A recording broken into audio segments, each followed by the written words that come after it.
No, not I cannot say.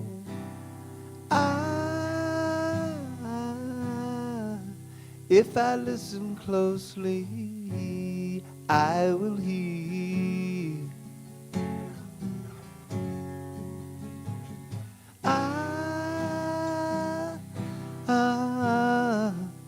The voice that speaks to me becoming clear.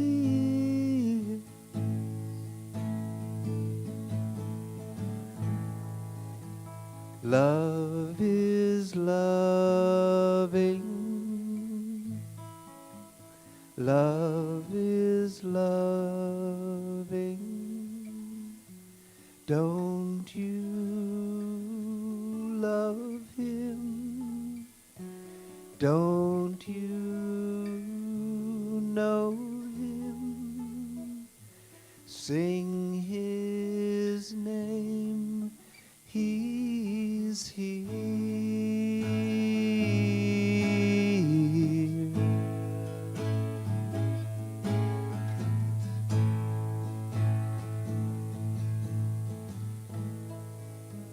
Love is loving. Love is loving. Don't you love him? Don't you know him? In his name we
Shri गुरुभ्यो नमः हरिः ओम् गणानां त्वा गणपतिगुं हवामहे कविं कवीनामुपमश्रवस्तमं ज्येष्ठराजं ब्रह्मणां ब्रह्मणस्पत आनशृण्वन् नोतिभिः सीदसादनम् महागणपतये नमः प्रणो देवी सरस्वती वाजेभिर्वाजिनीवती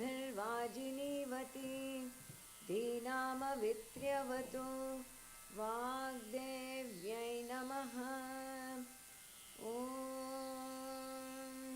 सहनाववतु सहनौ भुनक्तु सह वीर्यङ्करवावहै तेजस्विनावधीतमस्तु मा विद्विषावहै ॐ शान्तिः शान्तिः शान्तिः ॐ भद्रं कर्णेभिः शृणुयाम देवाः भद्रं पश्येमाक्षभिर्यजत्राः स्थिरैरङ्गैस्तुष्टुवागुंसस्तनूभिः व्यशेम देवहितं यदायुः स्वस्ति न इन्द्रो वृद्धश्रवाः स्वस्ति नः पूषा विश्ववेदाः स्वस्ति नस्ताक्ष्यो अरिष्टनेमिः स्वस्ति नो बृहस्पतिर्दधातु ॐ शान्तिः शान्तिः शान्तिः ॐ तच्छंयोरावृणीमहे गातुं यज्ञपतये दैवी स्वस्तिरस्तु नः स्वस्तिर्मानुषेभ्यः ऊर्ध्वं जिगातु भेषजं शन्नो अस्तु द्विपदे शञ्चतुष्पदे ॐ शान्तिः शान्तिः शान्तिः हरिः ॐ तत्सत् श्रीरामकृष्णार्पणमस्तु।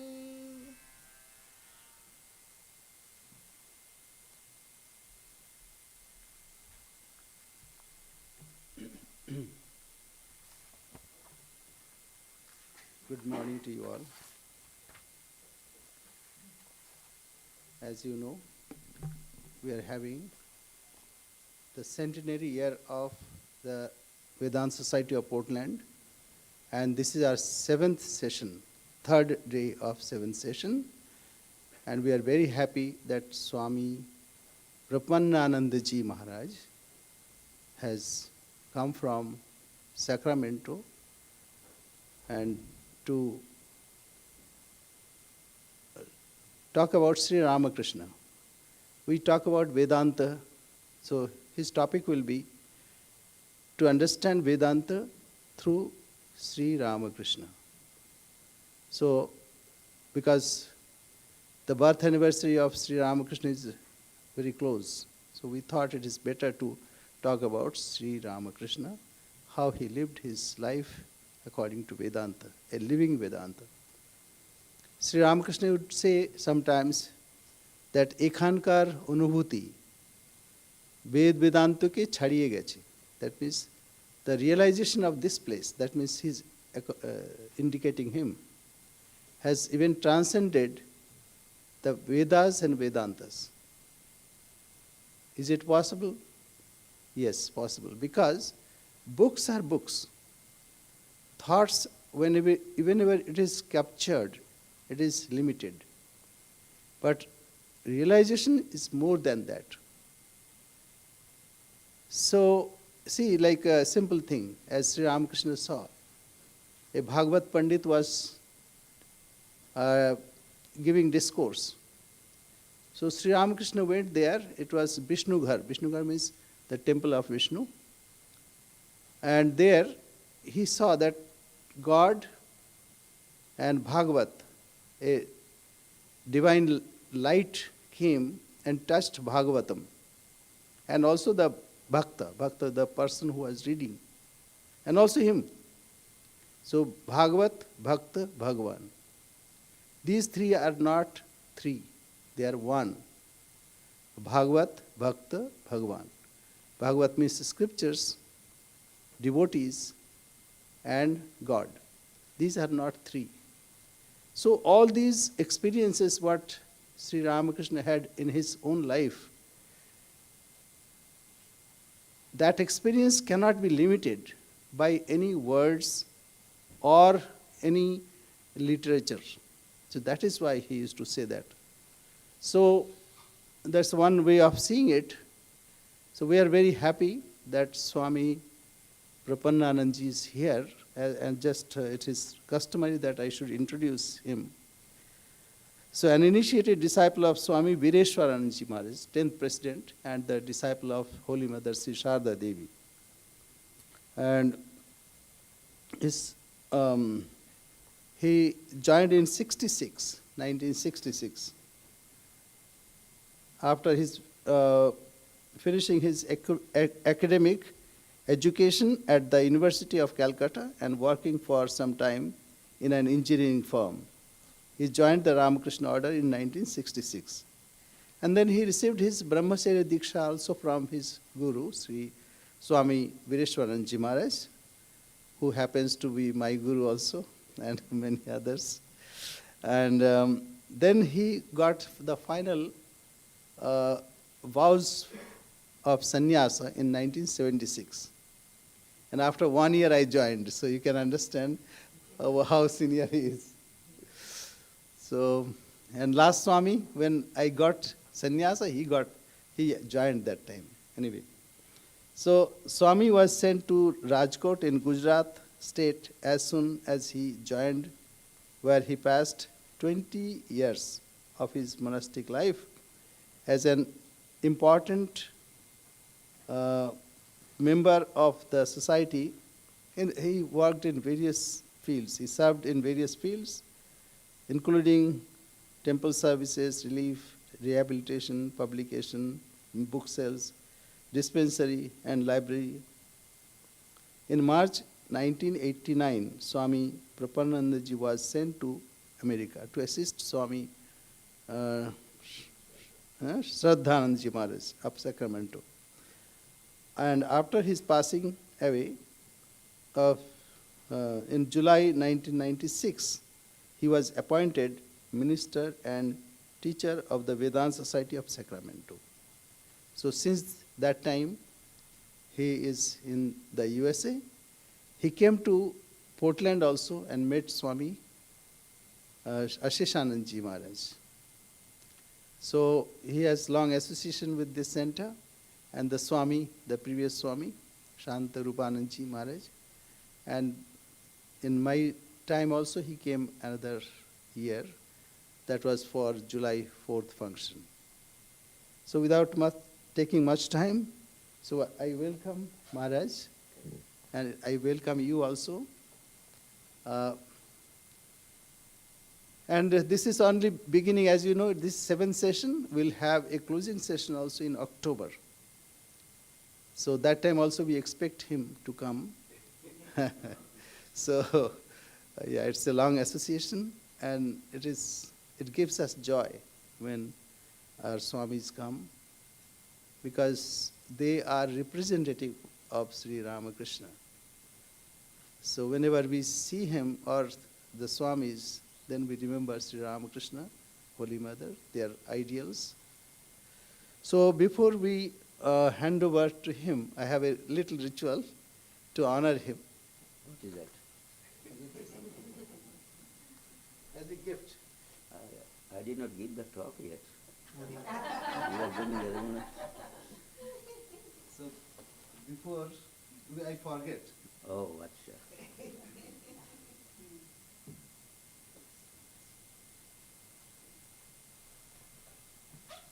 Wow, give it to her. ঠিক আছে ঠিক আছে ঠিক আছে এখানে রেখেই দাও ভেতরটা গরম লাগবে thank you very much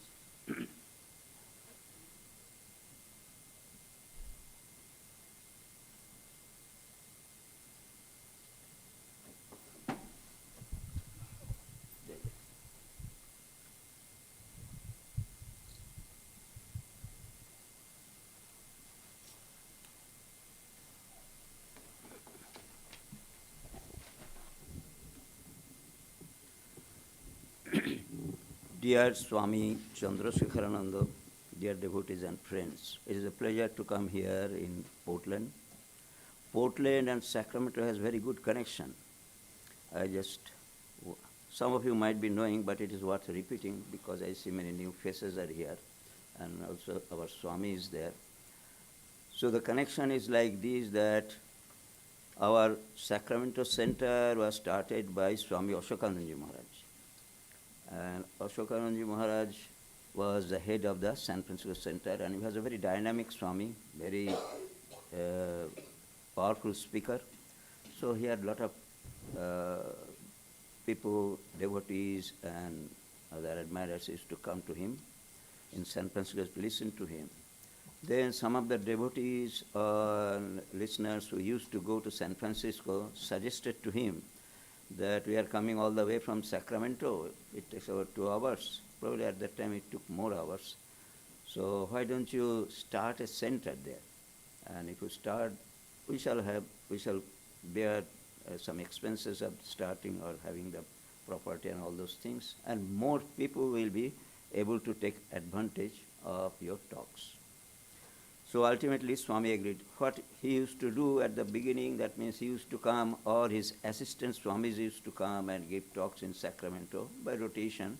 But ultimately it was decided and a plot of land was purchased on the outskirts of Sacramento. Actually, our center is established there uh, uh, just on the periphery of Sacramento City and Sacramento County. In fact, the road, which is Mission Avenue, is the boundary of these two. So in that way, we are in county, but our property, if you just geographically see, probably it is in city. So whatever it may be, it was at that time in the outskirts. And Swami Ashokanandaji had many, what is called, talented devotees. So talented in a sense that with they work-wise, that means they are very resourceful and skilled. So what they used to do, every weekend they used to come to Sacramento. Those who actually were a sort of builder or gardener or something like that. And in that way they developed that plot, and slowly the buildings and the garden was made, and the plot was purchased in 1950, but it was dedicated in 1964. All the 14 years it took to develop that place. The main reason is that sporadically, that means if you see weekend only they used to work, probably 5 or 6 hours they could work. So in that way it took long time to build up that. So it has got the distinction of having been built by the devotees, monks and nuns of the San Francisco Center. Vedanta devotees built that. Monks and devotees and nuns built that. And the opening ceremony was interesting. That is the connection is there. Swami Ashokananda, though he was the in charge of that center in 1964, so he could not come for the opening ceremony. Towards the end of his life, actually he was not very well, so he suggested that Swami Asheshananda come and inaugurate that. So he actually came. They are good friends also. There is another connection I shall tell you. Some of you may not know that between Swami Ashokananda and Swami Asheshananda. So he came, and it was on a Jagadhatri Puja day, and that is a very auspicious day. So on that particular day, on 1964, our Sacramento Center was dedicated. Swami Ashokananda did not come. Other Swamis came, that means those who were at present. Our Sudhan Swamiji was there, and other Swamis who were his assistants in San Francisco, they came, but he personally, Ashokananda Swamiji, did not come. So in that way, that is the root of the connection between, you can say, that's Sacramento and this Portland Center. Now one unknown story or a rarely told story is that Swami Ashokananda and Swami Asheshananda had his monastic vows at the same time, but in two places. Two places in a sense that Swami, the vows were given, as you know, Swami Asheshananda was given the vows of monasticism by Swami Sarananji Maharaj. And Swami Ashokananji Maharaj was given vows of monasticism by Swami Shivananji Maharaj. But that was on the same day. I don't exactly remember what was the day, probably Shivaratri or some other, or auspicious day. And both of them unknowingly gave the name Ashokananda. So Asheshananda was given Ashokananda name, and Swami Shivananda was given Ashokananda name. So now the confusion was there, or it happened by the act of providence. Then the name naturally has to be changed. So if you say, where is Swami Ashokananda? So there are two Ashokananda. Which Ashokananda actually is saying? All this confusion was there. So ultimately, Swami Asheshananda was giving the name. His name from Ashokananda was changed to Asheshananda. So this is an inside story probably many of you might not have heard. So the connections are in this way are very interesting. Of course, you know,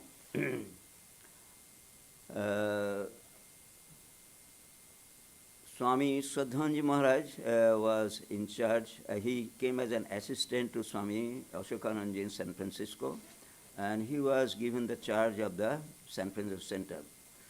In 1969, Swami Ashokananda passed on. So before passing, actually, he was sick for some time, so he made arrangements. Under him, there are several other centers. That Berkeley Center was there. Then, of course, Ulima, then Lake Tahoe, and all these centers were there. So he made arrangements that after his passing away, some of the centers, that means this Berkeley and our San Francisco Center will become independent, and also his two assistants. One was Swami Shanta Swarupananji. He became the head of the Berkeley Center, and Swami Sudharan Swamiji became the head of the Sacramento Center.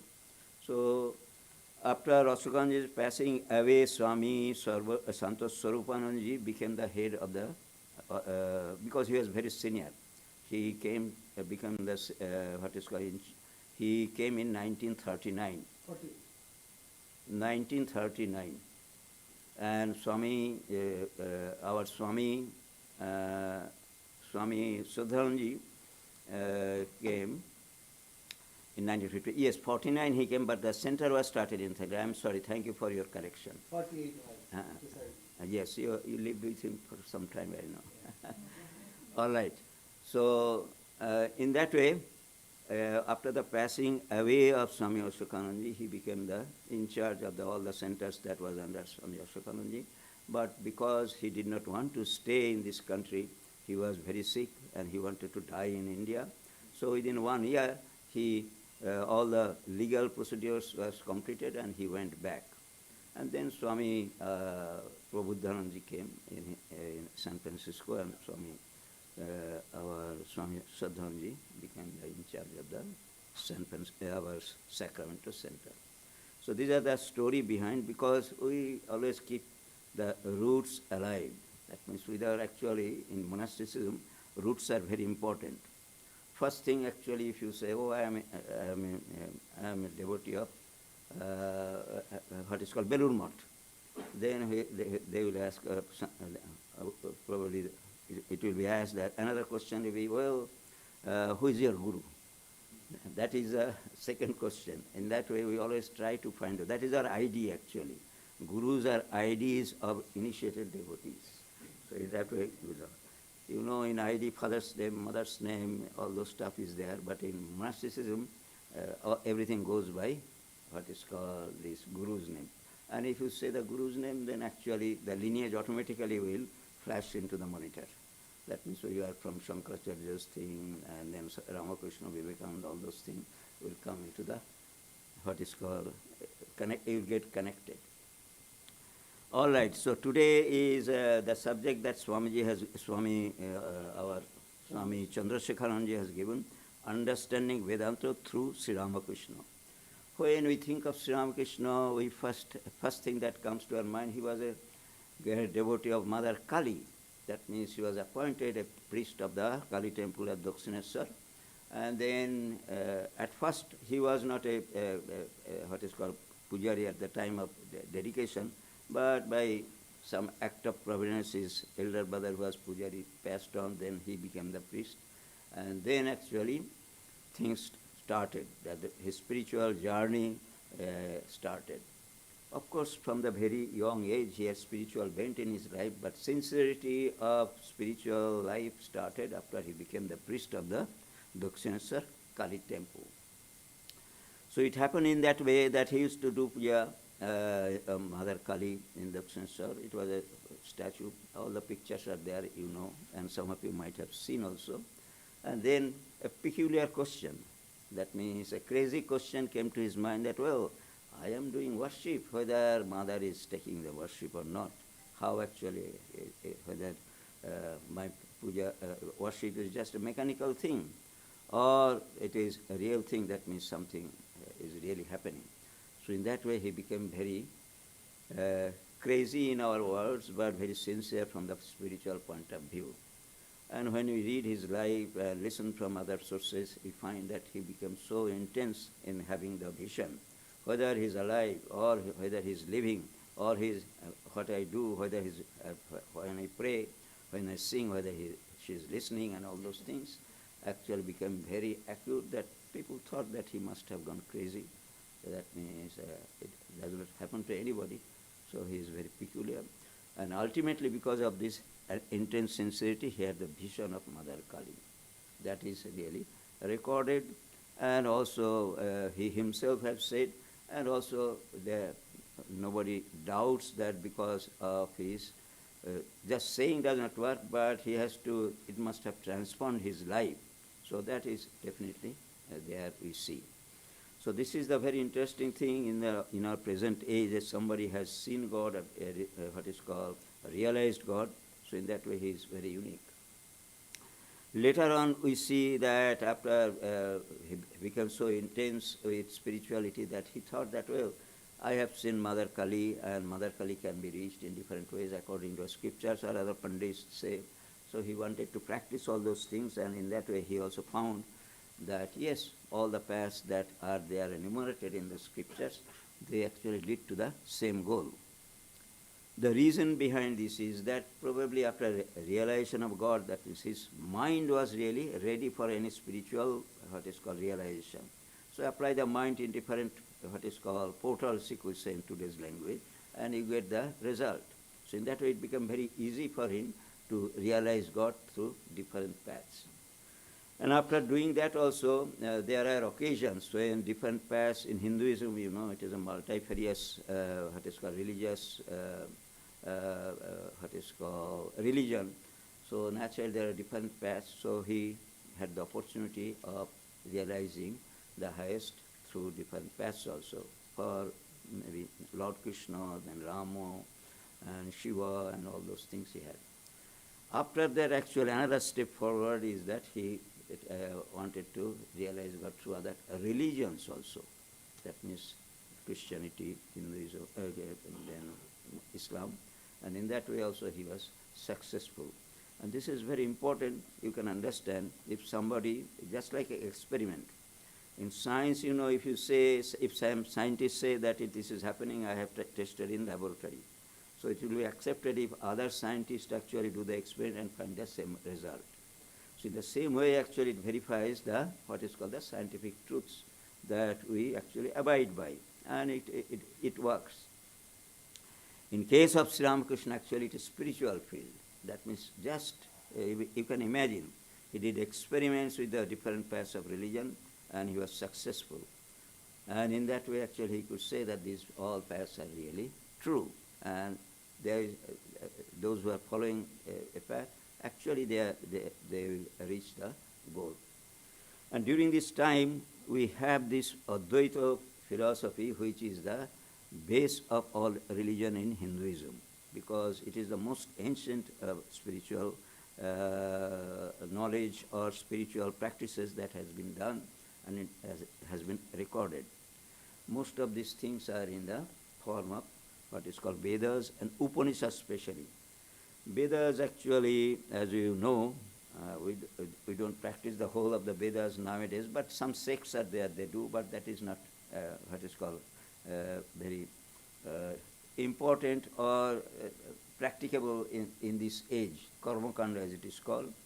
And in that way, in Vedas there are many practices which actually take to different regions or realization, all those things. They are there, but the what is called the most important part is the philosophical portion, which is called Upanishad, as you know, Vedanta. And there actually the highest realization is achieved.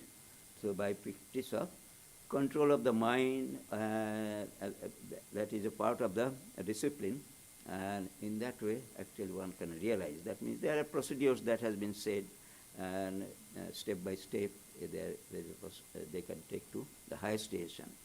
What is the highest station of Vedanta? That means everything is really ultimate reality. They have given the name Brahman. Ultimate reality is called all-pervading. Only one exists, and we are also what is called that is realizable, and there are procedures that that is enumerated. One can really realize that. That is a very difficult path, and very rarely we find a person who has that realization. So Sri Ramakrishna actually heard all those things because it was a temple, many scholars, and also many sadhus, monks used to come from them here, art, so he had a desire to realize through that path also. And luckily, one monk, Totapuri, he actually was coming, he came to the Dakshineshwar Kali temple on the way to his pilgrimage to what is called on the confluence of Bay of Bengal. That means Bay of Bengal, where the Mother Ganges actually meets the ocean, Sagar Sangam. So he came there, and he himself actually was a very he himself was a realized person. That means after 40 years of great effort, austerities, and all those things, somehow or other, actually he had that realization. And when he came to Dakshineshwar, actually he found that Ramakrishna, though he was what is called always praying, or what is called taking the name of Mother, singing, and all those things about Mother, but he was a very good candidate, or what is called a person ready to realize the highest that he actually hunched. And Sri Ramakrishna also, when he used to have what is called holy company, as it is called, he used to meet the sadhus and used to learn from them or discuss with them. So he had also his own estimation of these people that he used to come. So he also found that, yes, this is a person. This Totapuri is a person who has the highest relation to this Advaita path. And let me take initiation from him, or let me take guidance from him and realize highest through this path. And as you know, that many of you know that story, how actually hard he had to do that, because he was always worshipping God with form. Mother Kali, or what is called Rama, Krishna, and all those stuff with form. That means God with form. And that is very common practice for common people. So now when the time came, so he was always trying to concentrate on mind, but Mother was coming, because his what is called his connection with the Mother is so deep, so he could not really transcend Mother. So Totapuri was saying, well, that is not the what is called the end of spiritual practice. There is something beyond that. You have to transcend that image or the what is called vision of Mother. Sri Ramakrishna was trying and trying and trying, but somehow or other he was not really doing that. He was not successful. Ultimately, Totapuri was very angry, and he said, this is actually what a fool you are. Do concentration in this way. So, as you know, that he put a broken glass tip on his forehead and said that concentrate on that place. And ultimately, actually, he was successful. When he focused his mind on the between the eyebrows, actually, it is said that he has the highest realization. And when he had that highest realization, it remained for a long time. And Totapuri was very much surprised.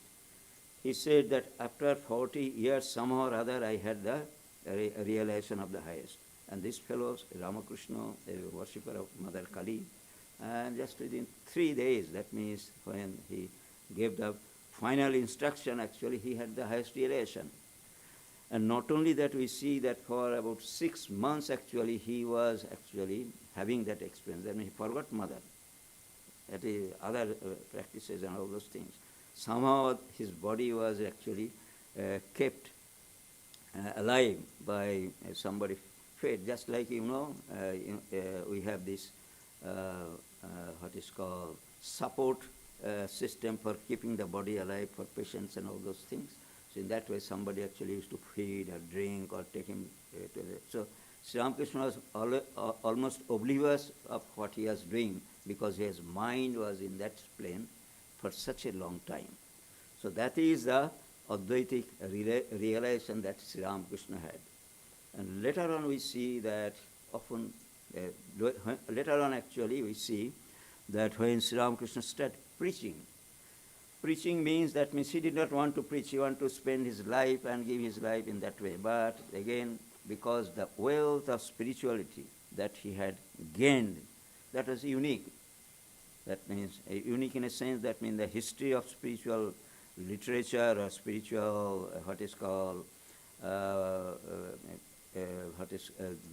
when we read the lives of great spiritual personalities, we don't see that this type of person has ever been born.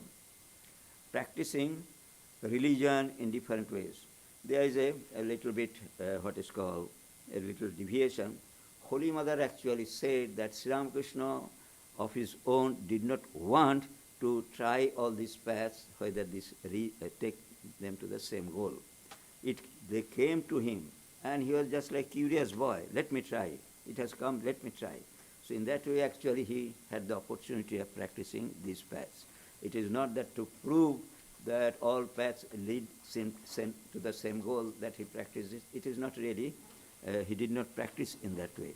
Ultimately, we think, from our point of view, seeing the situation and circumstances of the present age, all the religions are quarreling with each other, all the different paths of religion are quarreling with each other. So actually think that Sri Ramakrishna's what is called practices and also his conclusion is very important. That is why we say that Sri Ramakrishna had the realization of reaching the goal by different paths, and that should be the ideal for our age. So these are the things that we see in Sri Ramakrishna's life. What is called, when you read the life, Sri Ramakrishna's life, we see that these are really very important, and also it attracts many people. That means special intellectuals. You know, after studying, going to the college and other things, we become educated. And also in the West, education is very important.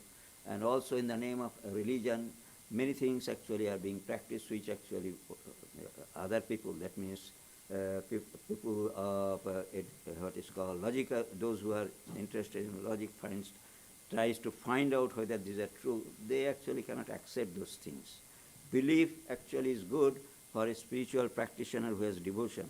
But belief does not work to the persons who wants to understand things through brain, that means through intellect. That doesn't work for them. So naturally, this is the situation where Sri Ramakrishna actually throws the light that we see. So we can understand this Vedanta, that means this vast and subtle and ancient philosophy of Vedanta, through the life and realization of Sri Ramakrishna. So it is definitely, I see the list of titles that has been given for the speakers of this series of talks of this on the occasion of this centenary. So different aspects of Sri Ramakrishna's life and practices are being studied. And today actually we are trying to understand Sri Ramakrishna's practice and its implication in our life. So those who are acquainted with Vedanta, as you know, Brahman is beyond name and form. And if you read Sri Ramakrishna, Gospel of Sri Ramakrishna has said after his realization, and not only that, in our scriptures also it is said. So how actually it is? It is something which without name and form. So it is without realization, it is not possible to what is meant by that. But definitely those who have realized after coming down from the realization have said that, well, it is beyond the form and beyond name. There is nothing like that. Then it is also the world, that means the world which we see, perceive through our senses. And it is said that it is Maya. Maya is a word, probably now it is the equivalent to fake. You know, fake word is very common nowadays. That means people say that there is fake. Fake means, that means it does not have reality. It is construed something. That means it has been constructed by somebody and it is appearing that it is very true. And their implication is there, or application is there in many areas that we see about this Maya. So if the whole world, the universe, in one sentence it is said, the world is Maya or fake, it is a blow to the, what is called, great blow to the, what is called mind, intellect, and probably on the brain also. So in that way also, that is be realized. And Sri Ramakrishna, by his own experience also has said that yes, it is really true that what we see is really unreal. Then the self is pure consciousness. That means we know what is consciousness because we are conscious and we see conscious things. That means we move around and have a think or some independence there in their movement. They are really conscious. Of course, unconscious people are also, unconscious entities are also conscious, like trees and other things that has been proved. But definitely, it doesn't require to explain what is consciousness. So it has been said in our scriptures that Brahman is pure consciousness, and this can be realized also. Nowadays, actually, there is a very big, what is called thrust on understanding how actually consciousness really works. That means how actually it is existing, and where it is existing, and how it can be really realized. That means existence of consciousness can be realized. In our ancient times, actually, this was also the question that was there, and by spiritual practice, actually, this question, the answer of the question was found, and that is the tradition that we find in our spiritual literature as tradition, that the procedures are there by which actually it is possible to realize that what is called we are ultimately pure consciousness. And we see in the life of Sri Ramakrishna and such other persons also, it has been, they have also realized and demonstrated in their life. So Sri Ramakrishna made these truths, that means Brahman is beyond name and form, that actually he realized and made it living. That means not only that, you know that great question that Swami Vivekananda has asked to Sri Ramakrishna, that can you, do you see God? Sri Ramakrishna said that I see God. Not only see, I can show you also. And if you practice, you will be able to see God also. God, in a sense, that means you can take it ultimate reality or spiritual realization. God and Brahman probably is not much different from the higher point of view. As Sri Ramakrishna actually had the highest realization, it is a little step towards the highest realization, we can say.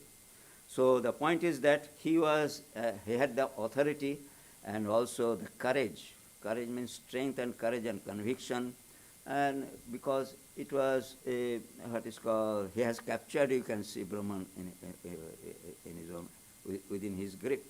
So naturally he said that it is living, tangible and experiential. That is the most important part, and we all try to experience things. This is the age of experience, different type of experience. And also definitely those who are spiritually inclined, they also like to have spirituality as a part of their experiments. And then actually we see that he did not only what is called made these things true to the present age, but also he embodied himself.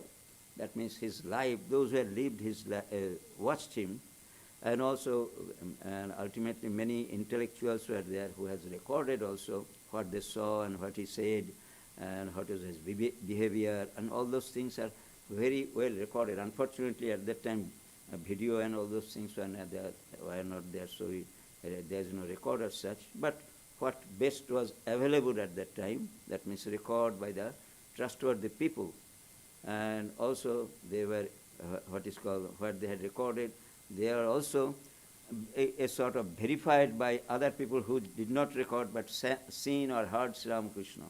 In that way we see that his life is actually gives a thorough example what is Vedanta, highest reality, and after realization how actually it works in a human body or human form. So all those things actually he exemplified. So in that way, understanding Sri Ramakrishna is very important and imperative also if you want to understand Vedanta, or definitely if you want to realize Vedanta from the point of view of what is called the spiritual practices that has come down to us through traditions. Now actually, what is called the consciousness studies that I understand. I cannot say that I understand everything, but definitely what I understand that by consciousness that is being studied, it is said that there must be something which is really ultimate, and it is one. Consciousness must be one, and these things actually they are trying to prove it, but this proof actually is done as a subject-object way. That means just like a science, that means through senses actually it is realized. But it will be difficult ultimately, what is called, and it will not be universal also. And if somebody wants to find out that there is something which is one, that means a basic, and there is nothing beyond that, oneness, that means everything, Brahman is only one, unique. There is no two in it. So in that way, if something needs to be discovered, so naturally it will be very difficult to find out through what is called material science. It will be very difficult, and also through what is called through theories and all those things. Only thing possible is one has to realize it. And if somebody realizes, suppose a scientist does spiritual practice like us, and ultimately he had the highest realization, and says that yes, I have realized, but it will not really what is called impress others, because everybody will have to realize that, then actually they will be able to realize. It is the scientific thing. One person saying does not work, and that is the difficulty in the material world, that means the world of senses. Whatever it may be, let us see how actually the Sri Ramakrishna can be what is called, take the guidance of Sri Ramakrishna in the present day. So the truth cannot be grasped by reasoning alone. So Sri Ramakrishna himself has said, and he has by practice actually said, some sort of practice is necessary. What is the practice? Practice is the control of the mind. Of course, there is a branch of spirituality which is yoga, control of the meditation. That is also a path like Vedanta. Vedanta actually is meditation. That means it is meditation, but a type of meditation. But in what is called in yoga, actually, it is another type. In that way, actually differentiate. But the part of concentration is really base of all what is called spiritual practices. Only the methods are really different. And this truth of higher spirituality actually is said is revealed only to the heart. Heart means that whose mind is really pure.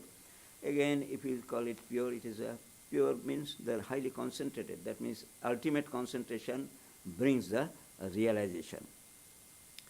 So Sri Ramakrishna is the bridge between the subtle truths of Vedanta and the practical life of a spiritual seeker.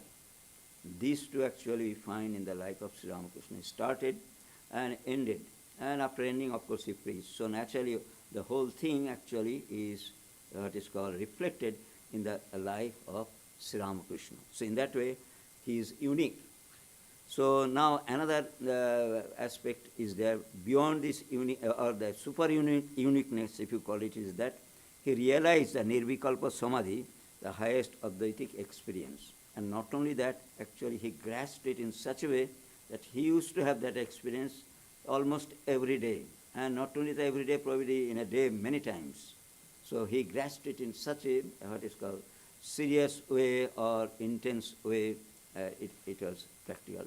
These things we do not find. Of course, I cannot say that we know all the spiritual personages that has lived or living, but definitely in record, actually do not find that this person has gone to Nirvikalpa Samadhi so many times or so many times in a day. Sri Ramakrishna has said, that means out of his experience, and also it is corroborated by scriptures, that if somebody goes to Nirvikalpa Samadhi, it is impossible to come down. So he has said only two types of persons can come. Avatars, that means very super spiritual persons, if we call in ordinary language, they come for the spiritual knowledge or to give spiritual knowledge to humanity. It is a sort of mission, that type of persons are there. Then Ishwarkotis. Ishwarkotis means, that means they are a type of persons who actually come to help these avatars. Because avatars, when they take the human body, so naturally human body has its limitations. So this limitation means that body will die. And the mission of enlightening people in spirituality takes time. and it requires to be what is called spread for some time. For that reason, actually, as if they bring with them some spiritual souls who actually remain after his passing away to what is called continue the mission for some time. So they also have the opportunity of Nirvikalpa Samadhi, we can say, or highest realization. Probably Sri Ramakrishna has said this type of person probably once or twice or something like that they had the experience, but that is more than enough for the what is called leading the people to spirituality. But in case of Sri Ramakrishna, actually it was what is called often, not only often, what is called longer, transcended that is said in the scripture, that means such a long time. Sri Ramakrishna himself has said if somebody stays in Nirvikalpa Samadhi for 21 days, actually, his body will not last. I have not found, I have checked with many scholars where actually in scriptures you find this statement.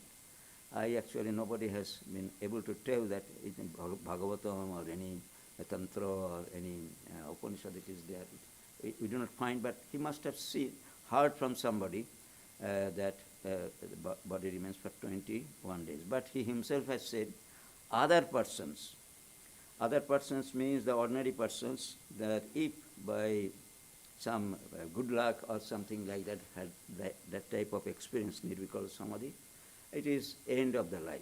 That means he will not survive. The reason is this, that means Nirvikalpa Samadhi requires desirelessness. That means mind should be perfectly clear and clean. All desires any desire should not be there. That is very difficult, but somehow or other, just for a few seconds actually if it is there, then the Nirvikalpa Samadhi will be experienced. So if the experience is there, so there is no necessity of coming back, because there is nothing, no desire is there for the fulfillment. So naturally, if somebody goes to that state, he will not have any desire to come back. So in that way, that person is finished. And probably it will find that it is a trap to have that experience, but it is not a trap. It is actually it happens actually. That means suppose somebody is doing spiritual practice intensely throughout life, actually he did not. What will happen? What will happen? I guess it will happen at the time of death. That means at the time of death, that means he cannot do anything in that situation, no desire can be fulfilled. But he has done intense spiritual practice. So what will happen? That means probably he will go to the Nirvikalpa Samadhi and his body will die. Time also has come because you are at the moment of death, and he will pass away and we shall see his dead body. It will be something like that, I guess. So it has been said by Holy Mother, actually at the time of death, actually you'll find that all these things that are being, what is called spirituality and all those things that we are practicing, fulfillment will happen. It is what is called authentic saying, so we all expect that it will happen at the time, at least at the time of death for us, those who are really doing spiritual practices. Thus, this is what is called, as I was saying, Sri Ramakrishna also has said, and our scriptures also said, Brahman and Shakti are not two. This is very important because ultimate reality and manifest world, what is the relationship? The relationship is that the manifestation means that Brahman actually appears that he has really manifesting. But appearance is a sort of those who perceive it. We perceive it. In ultimate sense, actually, it is not really true. It is really Brahman. But because of our ignorance is also we have accumulated through our ages and births and all those things, we think that, well, this is something is really true. So Brahman and Shakti are not two. They are like fire and its power to burn. That means when we see the material world or all the things that are happening in the world, it is not that it has get separated from Brahman. Brahman is still inside. In fact, it is Brahman, but we are seeing it as manifestation because of our ignorance. So Sri Ramakrishna said in this way that Advaita Vedanta also says, the ultimate reality is one. If it is one, so manifestation must be what is not true. Then the world is a manifestation of that one.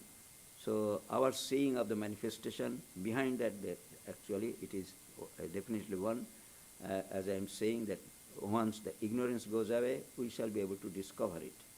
And the individual soul is not separate from it. That is also another important. That means we are soul, actually we are Brahman. But because of ignorance, we are seeing that we are human body, others are human body, individuals and all those things. But we are part of that Brahman, ultimate reality. So he is saying, but instead of abstract metaphysics, he gave some living, what is called living metaphors. That means practical, day-to-day metaphors actually. You know, metaphors means examples. That means through allegories or through examples they are being illustrated, but they are not in total truth. They are give some glimpses of that truth. In that way they are very, very helpful. That means they help in understanding of the truth. So he has said the same gold is shaped into ornaments. The basic thing is gold, but they are made into different ornaments. That means some will be bracelets, some will be earrings, some will be what is called garland in that way, shape. But the basic thing remains the same. So this is helpful to understand the gold is there in every ornament, but the shapes look different. So in that way, manifestation is like what is called the different shapes of the gold, but the basic thing remains the same. So this is the way actually these are helpful. Our scriptures also always have said, without what is called examples for a layman, it is very difficult to understand what it is. Then actually he has said the same water appears as well. These are scriptural things, and Sri Ramakrishna many times have said this. Then the same sun is reflected in many pots of water. That is another way of saying. Pot of water means small vessels are there, or larger, what is called, some hollows are there where rainwater has accumulated. In that way you can see the reflection of sun. But the sun remains the same, but we see what is called reflection of suns in different ways. That is another way of manifestation that is there. So these are the examples that Sri Ramakrishna after realization has said. So in that way actually these examples are very important for us. We try to create examples, that means there are examples, but if it's not supported by realization, actually it may not really come true. It may happen like that. But a person who has realized, even if he has used the repeated examples, actually there's a possibility that we shall be able to realize the truth, because he has seen, the person has seen, and he has what is called the example also he understands. So naturally there is some connection between the truth through him. So in that way actually it is very helpful to take the what is called examples that has been said in the scriptures, and also definitely those who have realized the highest. So unlike dry Advaita, Sri Ramakrishna's Vedanta is one, vibrant and devotional. So his life actually is a great example. After the highest realization, actually you see his life is full of joy. And when he reaches the highest, actually you see the joy is beaming through his face, body and all those things. People are stunned by seeing him. That means automatically actually people feel the vibration of what is called that spiritual immanence. He never dismissed the world as illusion in a negative sense. That is also another important. That means after realization of the highest, we see that this what is called this manifest world, that we out of ignorance we see the manifest world, actually it appears as what is called ultimate reality. And as you know, there are stories, and Swami Vivekananda, when he heard this from Sri Ramakrishna, he used to joke. That means he used to tease Sri Ramakrishna. That means, well, how you can say that this pot and pan and all those things are Brahman? So this is what is called laughing thing. What is called, people will laugh to hear this. Sri Ramakrishna, no, they are also Brahman, ultimate reality. Then actually, in that way, actually, as you know, the conversations were gone, and it was very difficult to impress Swami Vivekananda. He was what is called present-day educated, and also a student of philosophy, logic, and all those things. It is very difficult to convince him. Then Sri Ramakrishna actually touched him, as you know, and immediately actually he started seeing that everything is really Brahman. And not only he had that vision, Sri Ram says, let it be, let you remain in that condition for some time. Then he went to his house and all those things. Things became, what is called, it became impossible for him to work because everywhere he is seeing, everywhere he is feeling the presence of Brahman. He could not deny its existence. And ultimately, actually, he came and fell at Sri Ramakrishna's feet that, well, Baba, take this back. It is not for me, at least at the present time, and you take back so that I can function normally. The point is this, that means it is possible, and Sri Ramakrishna demonstrated also that it is really, ultimate reality Brahman. Then actually, Sri Ramakrishna, after realization, one sees that God has become everything. That is actually God means ultimate reality in one form actually. Most of the people are like to have see the ultimate reality in the form of God. That means you can grasp it or see it or listen about it because it is very difficult to. Difficult means it is almost impossible to at what is called at the beginning to realize that everything is Brahman or everything, only one is existing.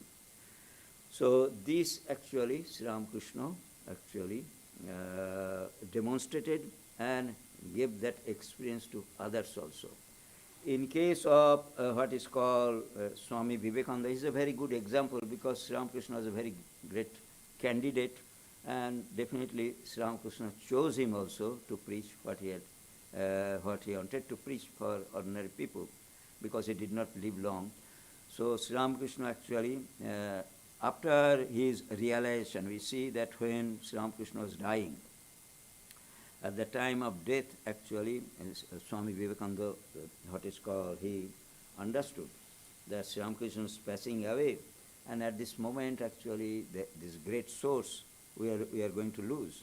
So we have, if we can really get more of spirituality from him, so naturally we shall be able to use it or share it with others in our turn. So they started doing intense spiritual practice. And in that way, actually, he had the highest realization. That means he came from Kashipur and he used to go to Kali temple, Dakshineshwar, and used to do spiritual practice. One day, actually, he has the realization and he felt that he has lost his body. And he's lost his body and he started shouting because he was not ready for that experience. It happened. So he started shouting, where is my body? Where is my body? And he could not bring his mind back to the body. And people thought, especially his other devotees and disciples of Sri Ramakrishna who were around, said that way, Naren has gone mad. He is saying, where is my body? Where is my body? That means he is standing there and saying, where is my body? Where is my body? Then when Sri Ramakrishna heard that, he said that he had the highest realization. It happens that you will forget everything, your body and all those things, when you have the highest realization. So in this way we see he not only experienced that, not only preached that, and he gave that experience to others also. Later on, of course, we in the other direct disciples also that we see, people, devotees, that means after passing away of Sri Ramakrishna, we see that his direct disciples like Swami Vivekananda, Swami, he also did not live long, especially Swami Brahmananda, Shivananda, they lived for a long time. And they also had their own experiences in their turn because Sri Ramakrishna has given what is called spirituality to every one of them. So their disciples or devotees used to ask them, say Swami Brahmananda, Swami Shivananda, why you are doing spiritual practice? What is the necessity? Sri Ramakrishna has given you everything. But they used to say that yes, he has given everything, but we try to what is called keep those. That means we want to retain by doing practice what he has given to us. That means it requires practice also to maintain that spirituality. That is the point. So in that turn, I believe, as I told you at the beginning, that means Sri Ramakrishna said there are three types of people, and Avataras and Ishwar Kotis and what is called Jiva Kotis. Jiva Kotis, as I told you, that means at the time of death, actually, I will not be there, or I shall not also be there, whether I have the highest realization, but that great belief, or it is logical also. That means if they have said that at the time of death you have the highest realization, and they are embodiment of truth. That means anything that they have said, we see they have come true. So it will be there. But for these direct disciples and others, actually what happened? That means they become, some of them are Ishwar Kotis, Sri Ramakrishna has pointed out. And though probably out of 16, 6 of them, Sri Ramakrishna said they are Ishwar Kotis. That means they had the highest realization, but they have come to help me. In that way, in that sense, we can take that his words. But what happened to the other Swamis, those who are really had the highest realization? So one saying is there you will find in Swami Shivanandaji's what is called talks, that he has said that Sri Ramakrishna has elevated us to Ishwar Kotis. In this life, he has elevated us to Ishwar Kotis. And that is really very true from the point of view of logic also. That means if you imagine that they have the highest realization and Sri Ramakrishna has given, and they lived also the life for preaching, that means to share their knowledge. And in that way actually they are helping in Sri Ramakrishna's work. Ishwar Kotis come for what is called propagate spirituality in the mass. So in that way they did that. And after realization they did that. So naturally they are companions of an avatar. So they were elevated. So their case is really very special. That is why Swami Shivananda said in this, Sri Ramakrishna came to elevate us to Ishwar Kotis, or they have made us Ishwar Koti in this, what is called, in this age. So these are the things that are there.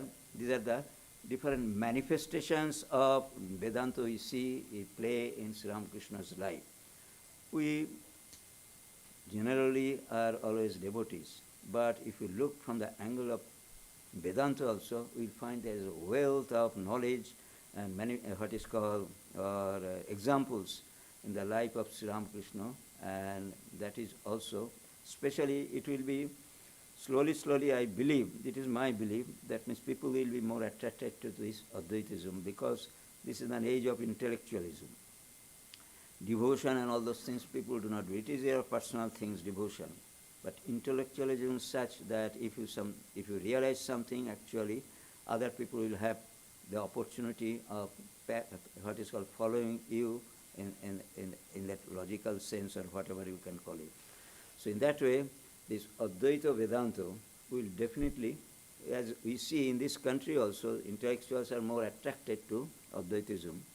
And in that way, Sri Ramakrishna's life will remain a shining example, not only a beacon light as it is called. That means people will be attracted to Sri Ramakrishna because of his Advaitic practice and teachings.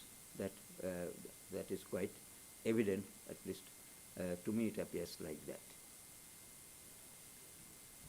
Any question? Any question?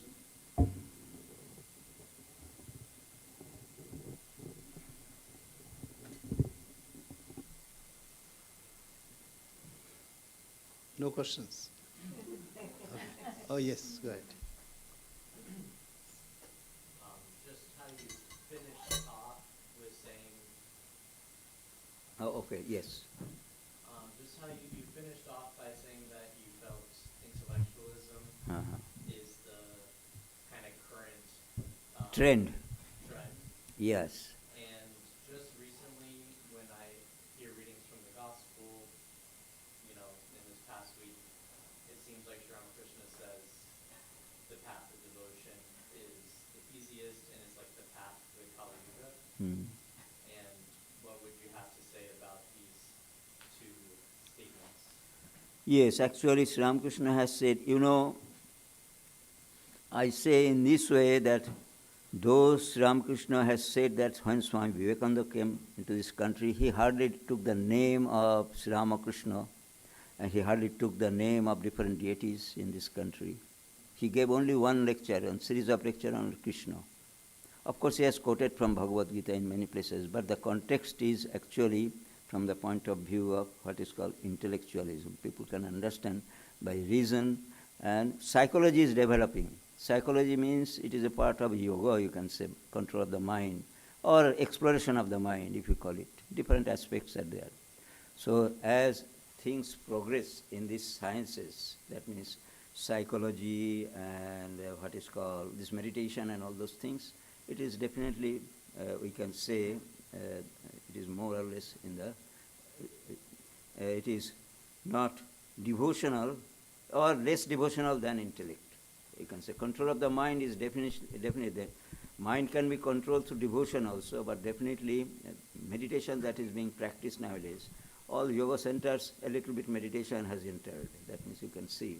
And it is definitely, the trend shows that people are really having what is called going towards control of the mind, and in that way ultimately it will be Vedanta actually. That means if you are not a devotee of some deity or something, naturally it can be, broadly it can be said that it is really going towards Vedantic ideas, Advaita Vedantic ideas. That is my guess. Any other question?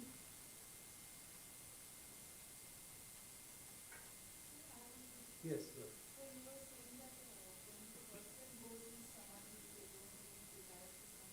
Yes, absolutely. You will find it is not my word, I have not experienced it, but I am just quoting or reading, it is the thing that mind will not come back.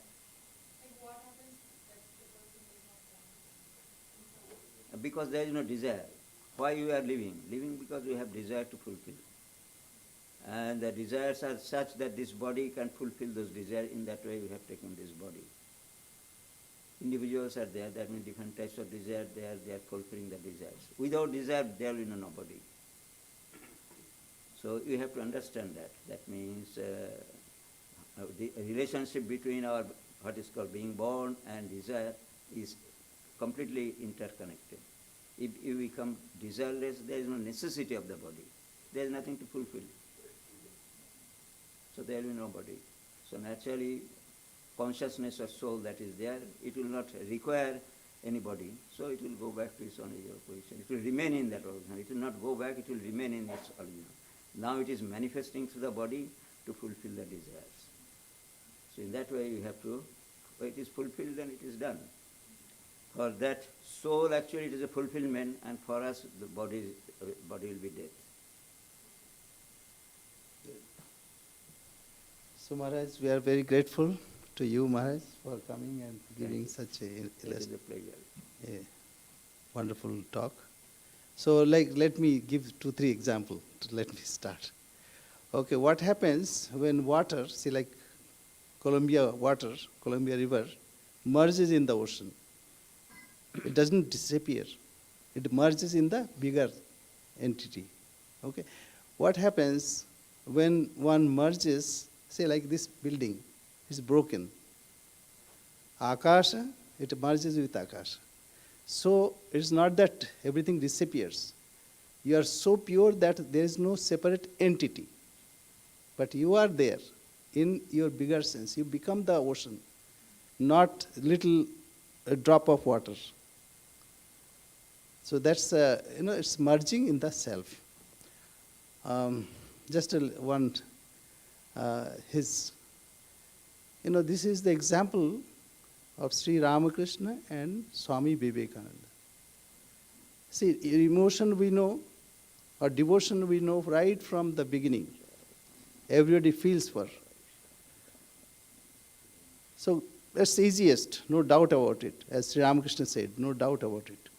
But we want to understand, and especially those who are rational. So Swamiji was such, and he was representative of us. Right? So he did not believe. Ghatiti, Batiti, everything, the cup and saucer, everything is Brahman. And Sri Ramakrishna touched. And he really saw everything. Just imagine a scientist First he understands what is atom. Now he sees atom, that means ultimately it is energy. Just imagine here, we are soaked or we are merged in the ocean of energy. Everywhere is energy, energy alone. And he had no, even body consciousness also not that much. He was eating, mother said, this boy is eating, he has no interest, he'll die very quickly. And then he goes to a park, he bangs his head with the railing to see whether it is real or not real. So he has that much of conviction. And he saw the whole thing is merging. He saw that. We also can see. And Maharaj said one thing very nice, that Sri Ramakrishna came to uplift us to Ishwar Kotis. Not only Ishwar Kotis, Ishwar. Go logically. Shravana, Manana, Nididhyasana. You'll feel it. So this is realization. It's not words, realization. And it should be logical. See, if we, as Sri Ramakrishna said, if Swamiji only followed bhakti, then we would be a cult. But you see, come logically. You cannot even defeat Vedanta, logically also. It is so logical. And Shankaracharya, the embodiment of logic, even people won't understand his logic also, his questioning. So logic is very important. But logic is not everything. Logic is only policeman. It stops miscreants. But this is important. Ultimately, we live logic. When there is realization, no logic. You become one. So anyway, it's wonderful interaction. And we are so kind. We are very thankful to Maharaj. We are very happy that you came here, and we'll see you in October again. And I thank you all. Thank you very much. Jai Ma. And I will have a closing song.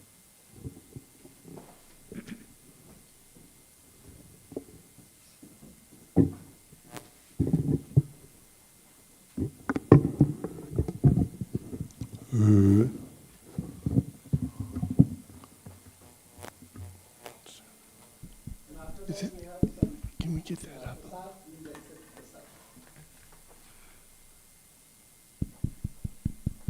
Yeah, this is a, sorry, my voice is never wonderful, but it's a little getting over some sickness. But I do have some beautiful singers on this. If this can get, if you can hear it, if you can just, is it? All right, it doesn't seem like it's, all right. Let's see, yeah, technology is always fraught, but here we go. Yeah, this is called Faith, Hope, and Love, and it's a new song, kind of influenced by Swami Vivekananda and St. Paul, letter to the Corinthians, right? Letters to the Corinthians. Okay, so here we go.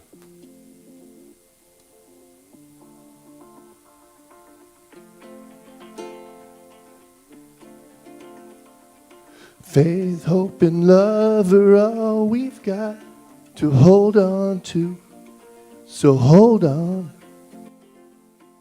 Faith, hope, and love are all we've got to hold on to, so hold on.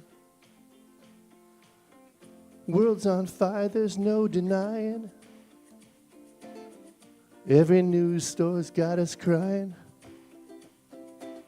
Feels so heavy, barely keeping afloat. Don't want to drown, trying to keep steady on the boat. Still something in me just won't give up. A light, a spark, a tiny glimmer of hope. It's small for sure, sometimes barely enough. But I'm still holding on when the going gets rough. And I believe in the power of love. So sing it with me. Faith, hope, and love are all we've got to hold on to. So hold on. Faith, hope, and love are all we've got to hold on to. So hold on.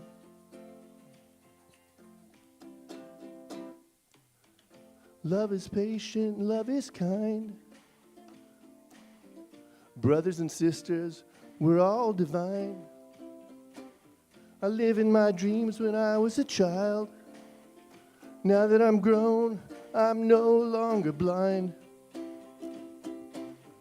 Still something in me just won't give up. A light, a spark, a tiny glimmer of hope. It's small for sure, sometimes barely enough. But I'm still holding on when the going gets rough. And I believe in the power of love. So sing it with me. Faith, hope, and love are all we've got to hold on to.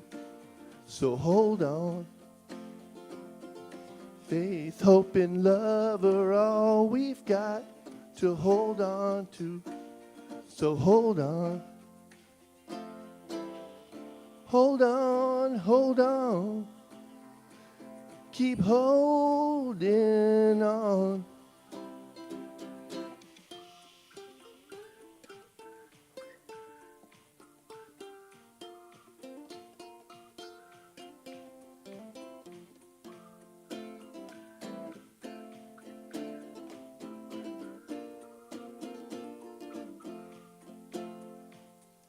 Faith, hope, and love are all we've got to hold on to. So hold on. Faith, hope, and love are all we've got to hold on to. So hold on.